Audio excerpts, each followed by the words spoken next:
أعوذ بالله من الشيطان الرجيم. بسم الله الرحمن الرحيم.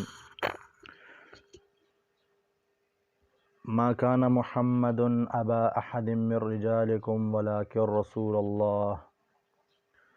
أما بعد فأعوذ بالله من الشيطان الرجيم. بسم الله الرحمن الرحيم. فقال رسول الله صلى الله عليه وآله وسلم: أنا خاتم النبيين لا نبي بعدي. صدق الله العظيم وصدق رسوله النبي الكريم. معزز مسلمانانو، نننی بیان زمونږ د ختم نبوت په باره کې دی چې د ختم نبوت څه ته وایي. تاسو ډیر ځای کې به موبایلونو کې بیانونو کې به اورېدلي، جماعتونو کې به امامان اورېدلي ختم نبوت ختم نبوت. معزز مسلمانانو، ختم نبوت یو اهمه مسله ده او دا یو اهمه عقیده ده چې موږ مسلمانانو دپاره دا پکار دی چې د دې نه ځان خبر کو. ولې چې کم کس د یو شي نه خبر نه وي نو په هغه شي باندې عمل کول ګران وي. د هر یو شي چې کله تا ته معلومات وشي چې دا شی څه ته وایي، څنګه دی څنګه نه دی، د هغې نه پس به ته په هغې باندې عمل هم کولی شي، په هغې به تا ته عمل کول اساني. نو ختم نبوت عقیده دا یو اهمه عقیده ده او زمونږ مسلمانانو په ذمه باندې دا لازم دي چې مونږ دې نه ځان خبر کو. کم کس چې د دې دا نه مني هغه کس څه حکم دی او مونږ دپاره څه حکم دی. او د مسلمانانو د الله تعالی په قرآن پاک کې دا ارشاد مبارک دی چې نه دی، یعنی رسول الله صلی الله علیه وسلم د آخري پیغمبر دی. ما کانا محمد، نه دی محمد صلی الله علیه وسلم ستاسو کې د هیڅ چا پلار، لیکن دا یو رسول دی او خاتم النبیین دی. او دغسې د رسول الله صلی الله علیه وسلم حدیث مبارک دی چې زه آخري نبی یم او زما نه پس بل نبی راتلو والا نشته. معززو، ختم نبوت دې ته وایي، دا د ختم نبوت عقیده ده په پښتو کې د عام جټ سړي دپاره چې الله پاک د آدم علیه السلام باندې نبوت شروع کو. الله پاک آدم علیه السلام نبی راوستل دنیا ته، ورپسې بل نبی، ورپسې بل نبی، ورپسې بل نبی، آن تر دې پورې چې د رسول الله صلی الله علیه وسلم الله تعالی نبی راوستل او په نبی علیه السلام باندې الله پاک نبوت ختم کو. او د کوم دا نبوت دروازه ده دا الله تعالی بند کا. د دې نه پس به بل نبی نه راځي. که کم سړي دې نه پس ووی چې زه نبی ما، نو دا سړی به کذابي، دروغجن به او د دایره اسلام نه به خارجي. دا مو په ذهن کې یاد وي چې کم خلق تاسو د علماو نه به تاسو اورېدلي چې په آخري وخت کې به عیسی علیه السلام راکوزیږي. نو عیسی علیه السلام چې کوم دی دا په خپل وخت کې نبی و، د خپل وخت نبی و، خو چې کله د رسول الله صلی الله علیه وسلم نبوت راغه، نبی السلام دنیا ته تشریف راوړو، نو نبوت ختم شو.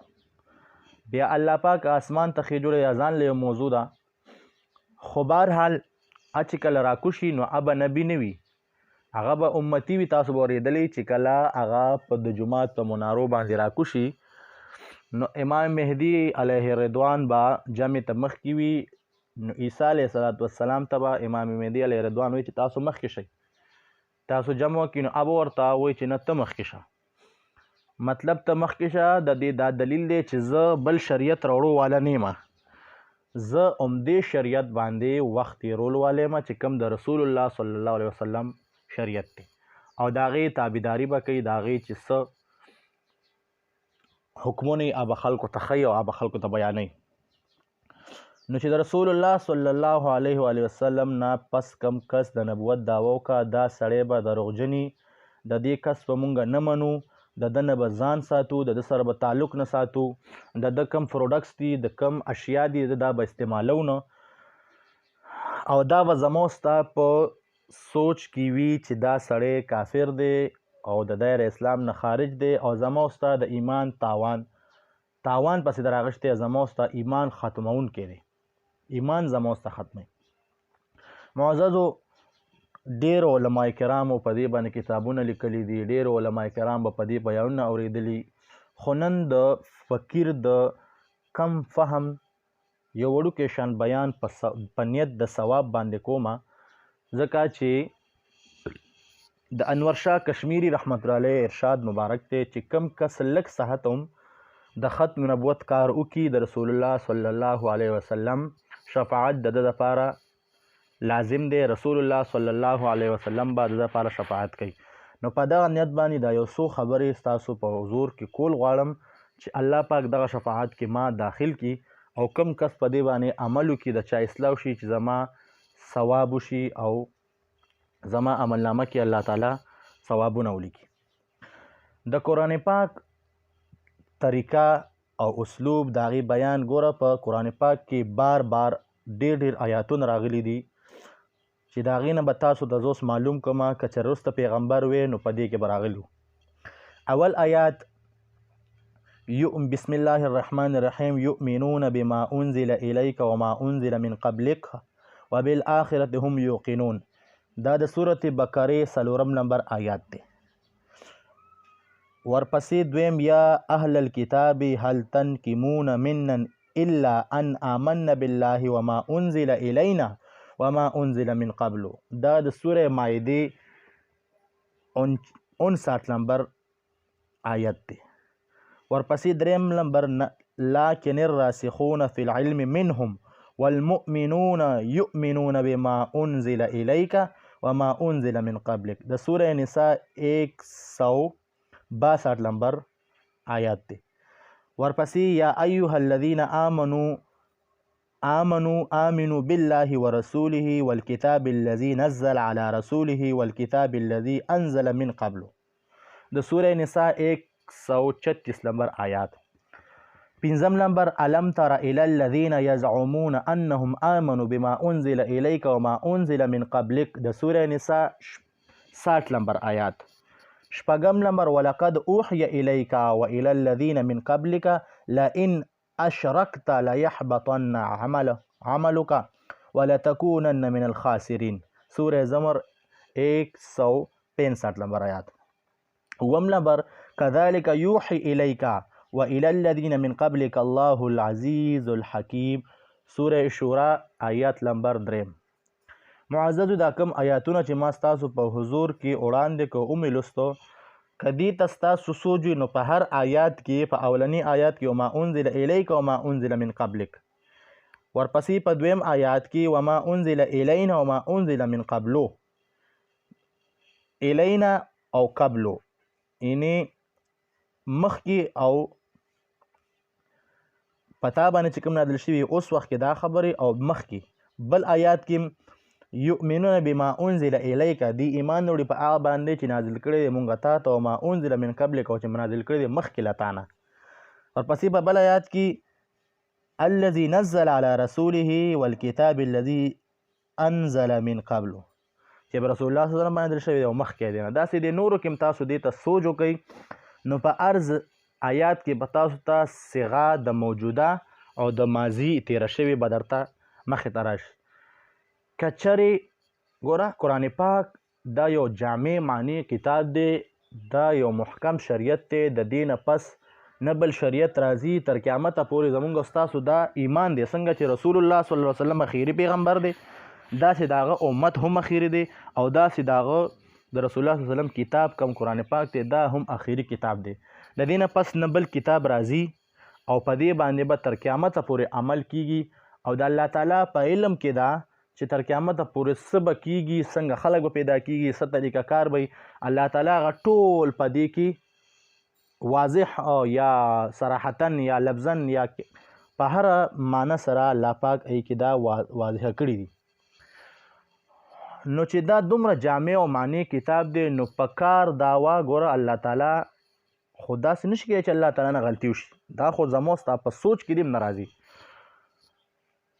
که چرې د رسول الله صلی الله علیه وسلم نه پس بل پیغمبر وی نو الله پاک په دې آیاتونو کې ومن بعده راوړی و که نه چې وما انزل الینا او الیکا او من قبلو دا راوړي، دا صیغې الله پاک په دې آیاتونو کې راوړي دي.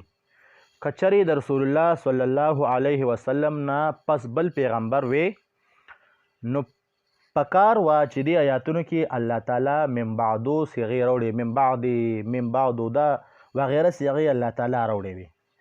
نو چې دا صیغې الله تعالی راوړي نه دي، نو الله تعالی په دې کې دا واضح، خو چې چا سره عقل وي، علم وي، پوهېږي، واضح لیکلي دي، بیان کړي دي چې مخکې کم پیغمبرانو شته، تا ته چې کوم شریعت ای الله رسول نازل شوی دا په دې عمل دی. آینده صیغې نه دي استعمال شوي، نو دې نه معلومیږي دا چې دې نه پس آینده پیغمبر نه راځي. که چېرې راتلی موږ ته به الله تعالی حکم کړی، ولې د هر یو شي حکم الله تعالی موږ ته کړی دی، او د دې شي حکم الله تعالی موږ ته نه دی کړی. نو چې موږ ته نه دی کړی او صیغې نه دي راغلي، نو معلومیږي دا چې د رسول الله صلی الله علیه وسلم نه وروسته بل پیغمبر نشته. او که بل پیغمبر چا ووایي چې زه پیغمبر یم، نو هغه پیغمبر به نه وي، ابا یو دروغجن او کذاب سړی وي او د دایره اسلام نه به خارجي، او زما او ستا به هغه سره بایکاټي، نه به مو تا هغه سره دوستي کوو، ولې دغه کس سره دوستۍ سره زما او ستا ایمان به تباه کېږي. ډېر تا ته به پیسې هم درکوي، تا ته به نکاحونه هم افر کوي، تا ته به نوکریانې افر کوي، تا ته به هر څه کوي، خو ته به بیدارې، ته به خبرې، د دې نه به ځان ساتي، دغه خلکو سره به تعلق نه ساتي، او دغه خلکو سره بحث مباحثې هم نه کوي. بعضې خلکو ته وایي که صحیح ده ځه، وایي ته ووایه چې مطلب استخاره یو عام شی دی، یو زبردست شی دی، استخاره وکړه. ته استخاره وکړه چې رسول الله صلی الله علیه وسلم نه پس بل پیغمبر شته او که نه. دا به ډېر تاسو اورېدلي، موږ د خپل مشرانو علماو نه اورېدلي دي. نو یاد ساتئ دې دپاره اول استخاره کیږي نه، او چې استخارې ته څنګه نیت وکړي، نو ستا اټومیټکلی ستا په ذهن کې د رسول الله صلی الله علیه وسلم په نبوت کې شک پیدا شو چې آیا شته او که نشته. دې شک پیدا کولو سره شیطان ستا په تا کې هغه کار پیدا کړ. نو چې کله ته استخاره وکړي، نو تا د به شیطان ځان وښی، ته خو د ایمان نه په روانتیا کې روانې، مطلب تا سټیپ اوچت که، قدم دې اوچت که چې ایمان تا نه وتو کې دی. نو چې ته کله استخاره وکړې، نو تا ته به شیطان ووایي چې آو دا آخري پیغمبر دی. او داسې قادیاني ته هم شیطان دا کیسې کولې چې ته خدای او ته کله دی، او د هغه ته به خوبونه راتله، هغه ځان له موضوع ده. انشاءالله ټایم و په هغې هم درته بیا که خیر یو کلیپ غونتی وکړم. نو معزز مسلمانانو، دا ډېره اهمه عقیده ده، ډېره اهم موضوع ده. په دې باندې د علماو سره کینئ، علماو نه په دې باندې خبرې زده کوي، او دا په خپله زندګۍ کې راولئ، خپل کور کې، خپل محله کې د دې خبرې کوئ چې ټول خلک د دې نه خبر وي. او زموږ ستا د ایمان دا تقاضا ده چې موږ دې سره بایکاټ وکړو، د دې مصنوعات بند کړو، او د دې نه ځان وساتو. الله دې په دې خبرو باندې د عمل کولو توفیق لاول ماته او بیا تاسو ټولو مسلمانانو ته نصیب کړي. او که دې غریب نه، دې عاجز نه په دې کې څه کوتاهي، څه غلطي شوي، نو الله دې ماته دا معاف کړي، او آینده دې الله تعالی په دې باندې ماته فهم او پوهه نصیب کړي، او خدای پاک دې ماته د دین اسلام خدمت نصیب کړي. واخر دعوانا الحمدلله رب العالمین والصلاة والسلام علی رسول خیر خلق محمد وآله واصحابه اجمعین برحمتک یا ارحم الراحمین.